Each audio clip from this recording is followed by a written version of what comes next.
सी news Bharat में फिर से आपका एक बार स्वागत है। वक्त हो चुका है न्यूज बुलेटिन का। इस बुलेटिन में बात करेंगे अंबेडकर नगर की, जहां जलालपुर में प्रधानमंत्री मोदी को दिखाया गया लाइव प्रसारण।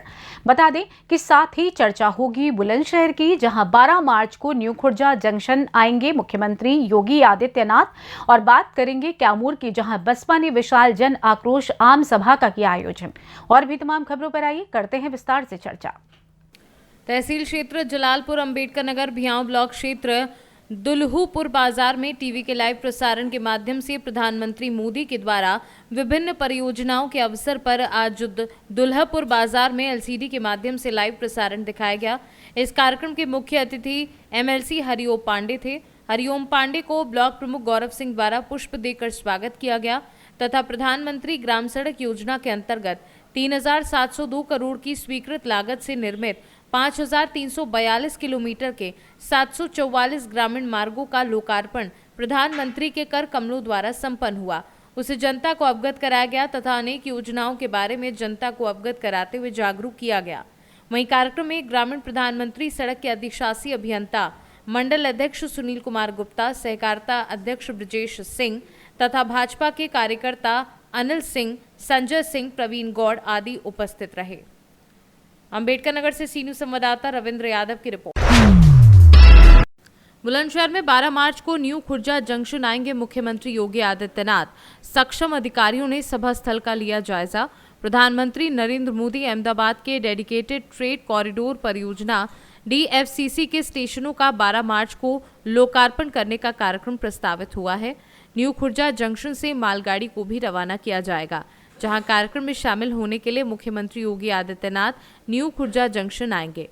मुख्यमंत्री का प्रस्तावित कार्यक्रम जारी होने के बाद प्रशासन ने मुख्यमंत्री के कार्यक्रम के लिए तैयारी शुरू कर दी है।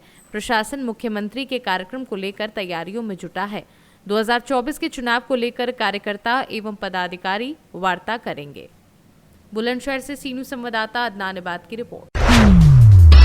बहुजन समाज पार्टी के द्वारा जन विशाल सभा का आयोजन किया गया, जहां बैठक के मुख्य अतिथि बिहार प्रदेश के प्रभारी बक्सर लोकसभा के प्रत्याशी अनिल कुमार रहे। कार्यक्रम को संबोधित करते हुए बसपा के प्रदेश महासचिव सह जिला परिषद सदस्य भभुआ विकास सिंह ने कहा कि रामगढ़ में बाबा साहब डॉक्टर भीमराव अम्बेडकर की प्रतिमा तोड़ने पर विशाल जन आक्रोश आम सभा का आयोजन किया गया है। बीते दिनों सामाजिक तत्वों के द्वारा रामगढ़ में लगी मुख्य सड़क पर बाबा साहब डॉक्टर भीमराव अम्बेडकर प्रतिमा क्षतिग्रस्त कर दी गई। वैसे विचारधारा के लोग जिनकी डॉक्टर भीमराव अम्बेडकर की विचारधारा मेल नहीं खाती, इसलिए जगह जगह अम्बेडकर की प्रतिमा को तोड़ा जाता है। वहीं कार्यक्रम में बसपा के प्रदेश महासचिव सतीश यादव पिंटू, बसपा जिलाध्यक्ष छोटे लाल राम, पूर्व प्रमुख राम अवतार राम, प्रमुख राणा नाम विधानसभा आदि लोग भारी संख्या में उपस्थित थे। कैमूर से सी न्यूज संवाददाता ओम प्रकाश तिवारी की रिपोर्ट। आगामी लोकसभा चुनाव की तैयारी को लेकर यूपी के जल शक्ति मंत्री स्वतंत्र देव सिंह जिला मुख्यालय के पाकुड़ परिसदन पहुंचे, जहां उन्होंने प्रेस वार्ता की। प्रेस वार्ता के दौरान उन्होंने केंद्र सरकार की उपलब्धियों की जानकारी देते हुए कहा कि केंद्र की मोदी सरकार में देशवासी पूरी तरह से सुरक्षित हैं। यदि इन 10 वर्षों के कार्यकाल को देखा जाए तो पूरे देश में एक भी आतंकी घटना नहीं घटी। लोग पूरी तरह से सुरक्षित रहे। पहले जहां श्रीनगर की लाल चौक पर तिरंगा फहराना मुश्किल था, वहीं आज जश्न मनाया जाता है। उन्होंने कहा कि मोदी सरकार गरीब, किसान, आदिवासी, पिछड़े के लिए कई योजनाओं की शुरुआत की और इसका लाभ अंतिम व्यक्ति तक पहुंचाया गया। उन्होंने कहा कि जहां भी डबल इंजन की सरकार है, वहां विकास तीव्र गति से हुआ है, लेकिन वैसे प्रदेश जहां भाजपा की सरकार नहीं है, वहां की स्थिति यदि देखी जाए तो वहां अपराधियों का मनोबल बढ़ा है। उन्होंने कहा कि भाजपा राजनीति को बिजनेस नहीं मानती, बल्कि राजनीति सेवा भावना के साथ करती है। आदरणीय मोदी जी की सरकार है। 2014 की पहले की स्थिति आप देखें और आज देखें। 2014 के पहले देश के अंदर बम फटते थे, देश की समस्याएं थी, सभी राज्यों में समस्याएं थी, चाहे नक्सलवाद हो, चाहे माओवाद हो, चाहे आतंकवाद हो। एक देश की दयनीय स्थिति थी। आदरणीय मोदी जी के आने के बाद अब न श्रीनगर में बम फटता है, न झारखंड में बम फटता है, न किसी बॉम्बे के ताज होटल में बम फटता है, न संसद भवन में बम फटता है। यानी आज एक कानून का राज है पूरे देश के अंदर और देश का मान सम्मान भी बढ़ा है। आप देखेंगे कि देश की क्या स्थितियां रहती थी। आज सीरिया में भी आतंकवादी संगठन, ऐसे संगठन यदि नर्सों को अपहरण करता है तो आदरणीय मोदी जी के हस्तक्षेप पर वो बेटियां सुरक्षित हिंदुस्तान वापस आती हैं। या किसी देश में संकट के घड़ी पर देश साथ खड़ा रहता है और आदरणीय मोदी जी के नेतृत्व में प्रत्येक देश में, दुनिया के किसी देश में भी युद्ध भी छिड़ा, चाहे यूक्रेन रूस या अन्य भी, अफगानिस्तान में सभी हिंदुस्तानी बच्चे, सभी व्यापारी सुरक्षित निकाल कर। पाकुड़ से सीनू संवाददाता पंकज भगत की रिपोर्ट। खबर रेवाड़ी से है, जहां लंबे समय से कोसली व भागपली के बीच नामकरण को लेकर चला आ रहा विवाद एक बार फिर जिला प्रशासन व कोसली के जनप्रतिनिधियों की वजह से फिर तूल पकड़ने लगा है। विवाद की मुख्य वजह है कि पिछले सप्ताह मुख्यमंत्री मनोहर लाल खट्टर ने ऑनलाइन के माध्यम से कोसली के विधायक की उपस्थिति में कोसली बस अड्डे पर बनी कार्यशाला का उद्घाटन किया, जिसमें कार्यशाला का नाम शहीद सत्यप्रकाश कार्यशाला भाकली कर दिया, जबकि ये कार्यशाला कोसली बस अड्डे के अधीन आती है। नामकरण को लेकर उपजे इस विवाद के कारण कोसली गांव की ग्राम सभा हुई, जिसमें सैकड़ों लोगों ने भाग लिया। इस दौरान ग्रामीणों ने इस कार्य के लिए जिला प्रशासन व कोसली के जनप्रतिनिधियों पर विरोध जताया। जानकारी के मुताबिक सभी ग्रामीण एकत्रित होकर एसडीएम कोसली को मुख्यमंत्री के नाम ज्ञापन सौंपेंगे। साथ ही समस्या का कोई स्थायी समाधान नहीं होने पर धरना प्रदर्शन करने और भाजपा नेताओं व आने वाले चुनाव का बहिष्कार करने की बात कही गई है। उन्होंने इसमें शर्त से लिखा था कि हम अगले समय में मुनादी कराकर और एक हफ्ते बाद ये जो आज जो शर्तें मांगी है इसको ग्राम पंचायत के कार्रवाई रजिस्टर में भी दर्ज करेंगे। तो ये उन्होंने 13/8 को कार्रवाई रजिस्टर भाकली का जो होता है पंचायत का उसमें भी दर्ज कर दिया। तो सर इस प्रस्ताव के अंदर क्या लिखा है सर? इसमें सिर्फ ये लिखा है कि आगे भविष्य में हम 4 परियोजनाओं को कभी भी नामकरण के बारे में हस्तक्षेप नहीं करेंगे, ना विरोध करेंगे। वो 4 परियोजना कौन सी? इसमें 4 है, जैसे railway station Kosli, Hooda sector Kosli और नाज मंडी व बस स्टैंड कोसली। ये 4 मुख्य बातें थी। मैं बोला इसका हम विरोध नहीं करेंगे कभी भी, और जो आएगी परियोजनाएं अलग अलग तो वो नहीं आएगी, वो भाकली की होगी तो भाकली का नाम लिख देंगे, कोसली होगी तो कोसली लिख देगा। ये समझौता हुआ है। तो अब आपकी क्या कार्रवाई रहेगी आगे के लिए? अब हमारा गांव जैसे भी करेंगे वो तो करेंगे। मेरा विशेष तौर पर ये है कि हम इसमें कोर्ट में जाएंगे, हाई कोर्ट में जाएंगे और कानूनी तौर से उनको मान लेंगे, इसको सिरे चढ़ाएंगे। जो पंचायत हुए है इसमें क्या डिसीजन लिया गया है और क्या आगे कार्रवाई रहेगी आपकी?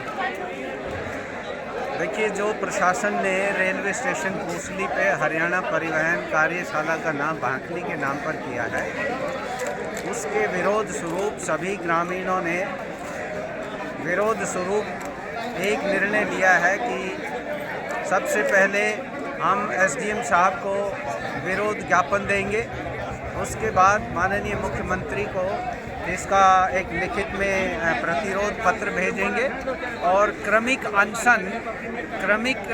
हड़ताल के रूप में, क्रमिक अनशन के रूप में हम लोग तहसील के सामने जब तक हमारी समस्या का हल नहीं होता है, नामकरण कोसली के नाम से नहीं होता है, तब तक लगातार लोग वहाँ धरने पर बैठे। इससे पहले भी आप लोगों ने पंचायत की थी और जो कोसली जो एक कृषि लैब बनने जा रही थी उसका नामकरण भी अभी तक नहीं हो पाया है, तो क्या आपको लगता है कि अब जो ये कार्यशाला बनी है इसका नाम कोसली होगा? नहीं, जब भी गांव विरोध स्वरूप खड़ा हुआ है किसी मुद्दे पर, सबसे पहले सब डिवीज़न को तोड़ा गया था तो लोग इकट्ठा हुए तो सब डिवीज़न बहाल हुई।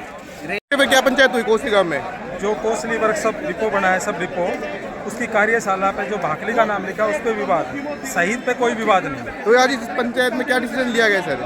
डिसीजन ये लिया गया है, अब एक कमेटी बना दी गई है रामफल जी की अध्यक्षता में, और उसके बाद विचार विमर्श करके उस पर बातचीत की जाएगी। आपको लगता है कि सर जो आपने पहले भी जो कृषि लैब का था उस पर भी अभी तक कोसली नहीं लिखा गया, क्या आप इस पर दोनों गाँवों का नाम हटा दिया गया है और जल्दी कोसली गाँव लिखा जाएगा? तो ये किस विषय में पंचायत हो रही है और क्या निष्कर्ष निकला इसका? देखिए, ऐसा है, आज जो पंचायत हुई है, जो भांकली का जो उद्घाटन हुआ है हमारे सब डिपो का, उसके ऊपर भांकली के नाम से, भांकली शहीद के नाम से किया गया है। हमें ऑब्जेक्शन ये नहीं कि शहीद का नाम है, ऑब्जेक्शन ये है कि जब कोसली के नाम पे है वो सब कुछ, वहाँ पे हमारा जो बस स्टैंड है वो कोसली के नाम पे, तो सब डिपो जो है वो आप किसी और के नाम पे, गाँव के नाम पे कैसे कर सकते हैं? तो पंचायत में क्या फैसला लिया गया मैडम, क्या कार्रवाई आगे की? फैसला लिया है कि हम जो है कल एसडीएम को ज्ञापन देंगे और उसके बाद जो हम वहाँ पे एसडीएम के ऑफिस के सामने ही बैठेंगे अपनी मांगों को लेके, और हम ये मांगे जब तक पूरी नहीं हो जाती। रेवाड़ी से सी न्यूज संवाददाता चैन सिंह की रिपोर्ट। वरिष्ठ पुलिस अधीक्षक एटा राजेश कुमार सिंह के निर्देशन में आगामी लोकसभा निर्वाचन 2024 को शांतिपूर्ण एवं सकुशल संपन्न कराए जाने के हेतु आज जनपदीय पुलिस द्वारा अर्धसैनिक बल के साथ थाना बागवाला के ग्राम कीलरमऊ, जीसखपुर, मानिकपुर, बबरौती, कासौन, लोहाखार, पलरा, खड़ौवा, अचलपुर, धुआई तथा थाना मलावन के ग्राम चचैना, आसपुर, हसनपुर, हाड़ई, पुराव, कस्बा मलावन, सोहार, नवादा, कंवरपुर, नगरिया, जलालपुर, सांथल, लखनपुर, सलेमपुर, खेड़िया, दौलतपुरा और कगरौल, थरौली, महुआ खेड़ा, हिरौंदी में फ्लैग मार्च एरिया डोमिनेशन किया गया। एटा से सी न्यूज संवाददाता वैभव वाशने की रिपोर्ट। एआरटीओ प्रवर्तन सुभाष राजपूत की बड़ी लापरवाही से सड़कों पर मौत बांट रहे ओवरलोड वाहन। इटावा बरेली नेशनल हाईवे पर ओवरलोड ट्रक की टक्कर से बाइक सवार ग्राम प्रधान के 10 वर्षीय मासूम बालक की हुई दर्दनाक मौत। ट्रक के पहिए में फंसे मासूम बालक को कई मीटर तक घसीटता चला गया ट्रक। सामने आए लोगों पर भी चालक ने ट्रक चढ़ाने का किया प्रयास, साइड में हटकर लोगों ने बचाई जान। जनपद कन्नौज के थाना गुरसहायगंज क्षेत्र के गुरगुजपुर निवासी रोहित सिंह पत्नी रूपम सिंह व पुत्र देव के साथ थाना राजेपुर के ग्राम कादर कुइयां जा रहे थे। मसैनी चौराहे के पास पीछे से ट्रक ने बाइक में टक्कर मारी, जिससे 10 वर्षीय बालक देव की मौके पर दर्दनाक मौत हो गई। घटना के आधे घंटे बाद तक मौके पर पुलिस नहीं पहुंची। सड़क पर काफी देर तक तड़पता रहा बाइक सवार दंपत्ति।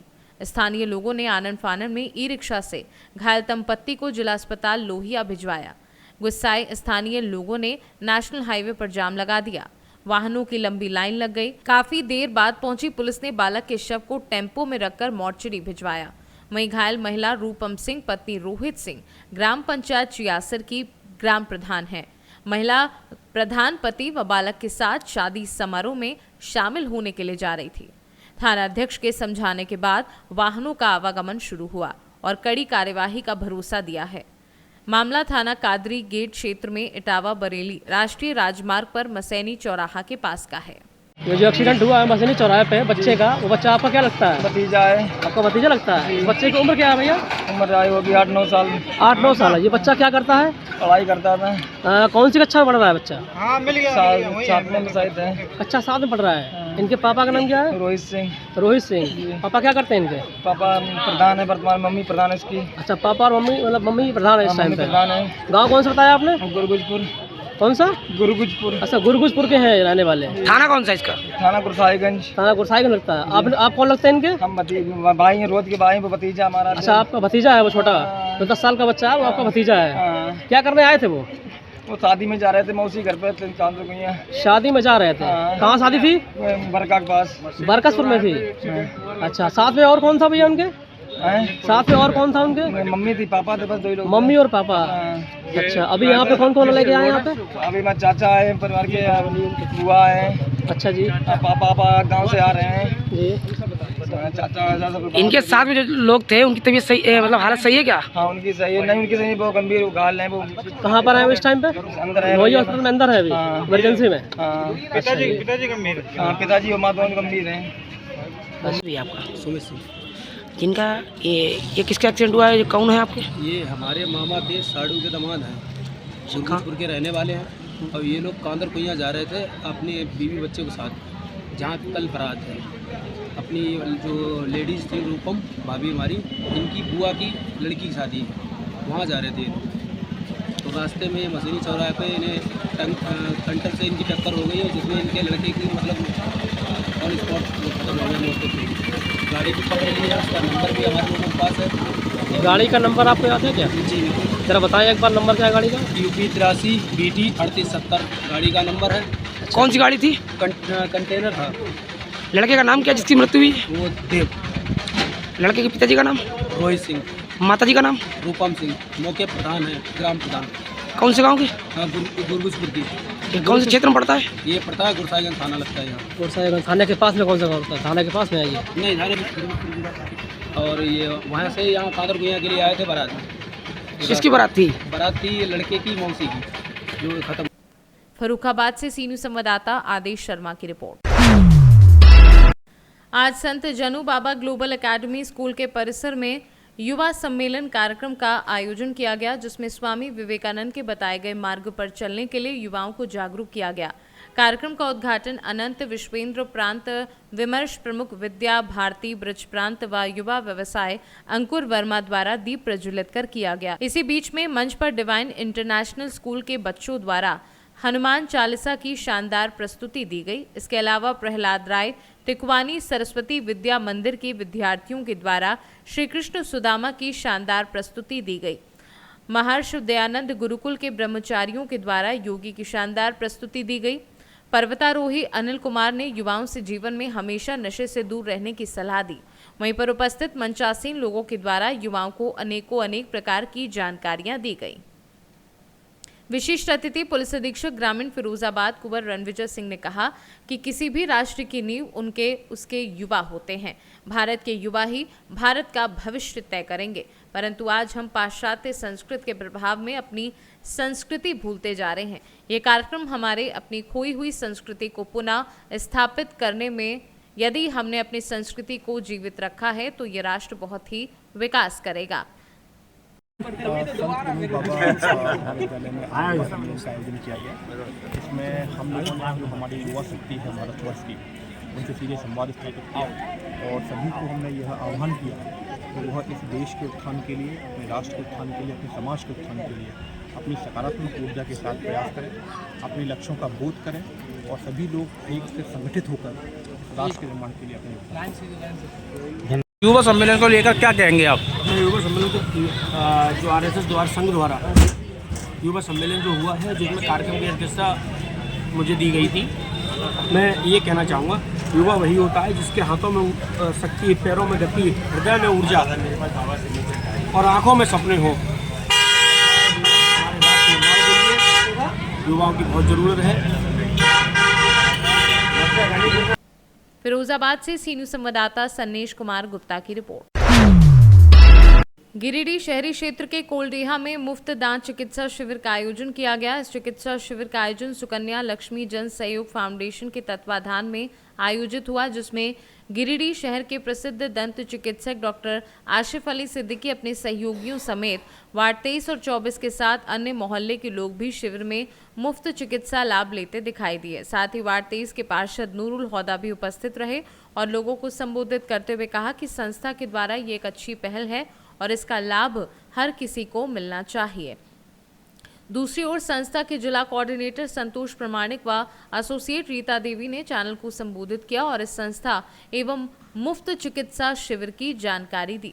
जन सहयोग फाउंडेशन के द्वारा कुलडिया में जन चिकित्सक का आयोजन किया गया, जो कि निःशुल्क किया गया है और इसमें लगभग 200 के अप्रोक्सीमेट आए, जिसका निःशुल्क जांच भी। जन सहयोग फाउंडेशन में काम कर रही हूँ करीब साल भर से और हमारे क्षेत्र में से 200 आदमी उपस्थित हुए यहाँ पे, जिसमें महिला और बच्चे सभी थे।